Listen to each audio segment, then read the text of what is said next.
Bonjour, Bonjour, comment ça va? ça va bien? Votre présence ici, d'abord qui êtes-vous?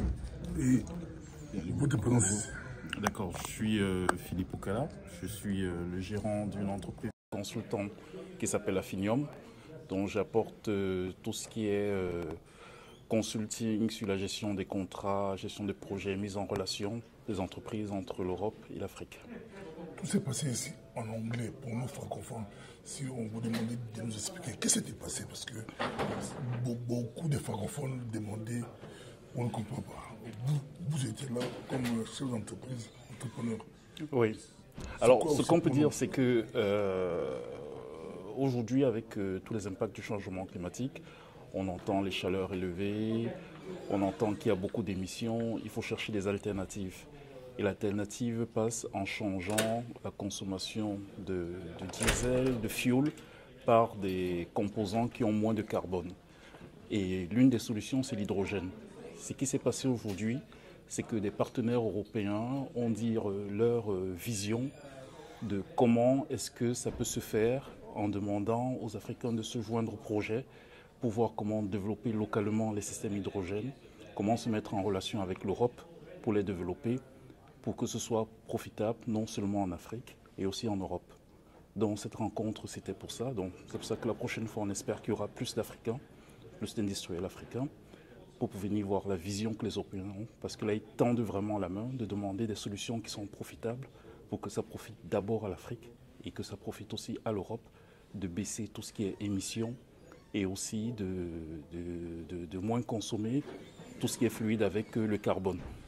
Pour nous, les sceptiques, les Africains sceptiques, Ouais. est-ce que vous pensez qu'ils sont sincères, nos amis européens, nos amis blancs? Parce que nous aussi, nous sommes des Européens, après plusieurs années ici.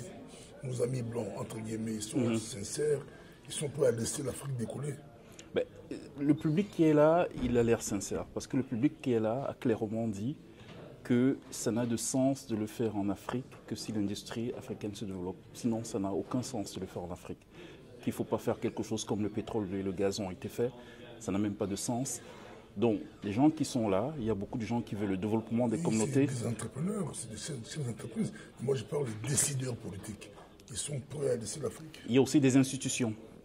C'est vrai que les décideurs politiques, qui sont plus l'aspect économique, où ils veulent juste aller chercher, ils veulent plus aller chercher l'hydrogène. Mais à côté de ça, il y a des institutions comme l'Union européenne. Il y a même le secteur privé qui dit que même économiquement, technologiquement, ça ne peut marcher que si localement, il y a un écosystème où l'Afrique profite de ce changement. Donc, ceux qui font ce changement, c'est-à-dire la technologie, les institutions, les financeurs, ils sont convaincus que ça doit se faire avec l'Afrique. Donc, il faut... Qui tourne les pieds? C'est les décideurs, les entrepreneurs, des entreprises, ou nous-mêmes, ou les dirigeants africains, ou nous africains? Alors, qui traîne les pieds, c'est que même en Europe, il y a eu de grosses annonces qui ont été faites, qui aujourd'hui sont remises en question. Donc, il faut savoir que l'hydrogène, c'est quelque chose qui est utilisé depuis des années, mais tel qu'on veut l'utiliser en hydrogène vert, c'est quelque chose de récent.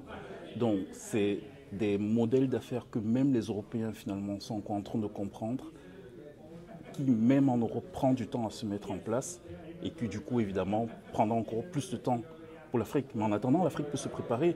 L'Afrique se peut préparer en apprenant à atteindre les fonds verts, les fonds climat, en apprenant à monter des projets pour monter des industries locales et ne pas juste attendre.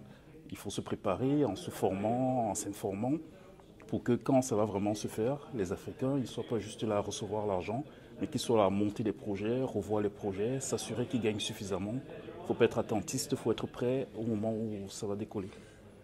Quelqu'un m'a dit que l'arrivée de l'Internet, ça ne va pas profiter à l'Afrique. Est-ce que vous pensez que l'hydrogène, ça va nous profiter vraiment? Il faut que l'Afrique soit prête. Il faut que l'Afrique soit prête.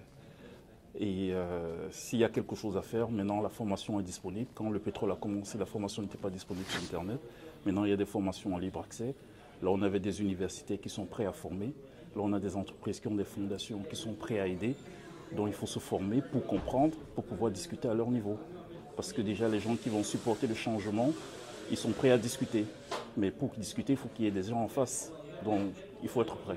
Mais on dit, bon, on va terminer ici, parce qu'on dit toujours que quand les Européens vous cèdent quelque chose, c'est qu'ils ont déjà autre chose. Ouais. On veut leur donner l'hydrogène, mais peut-être qu'ils ont autre chose. Oui, ils ont autre chose, mais à partir du moment où nous, on a ce qu'on veut, s'ils ont autre chose, tant mieux pour eux. C'est win-win. Le Merci. tout, c'est de s'assurer que nous, on a ce qu'on veut. Merci.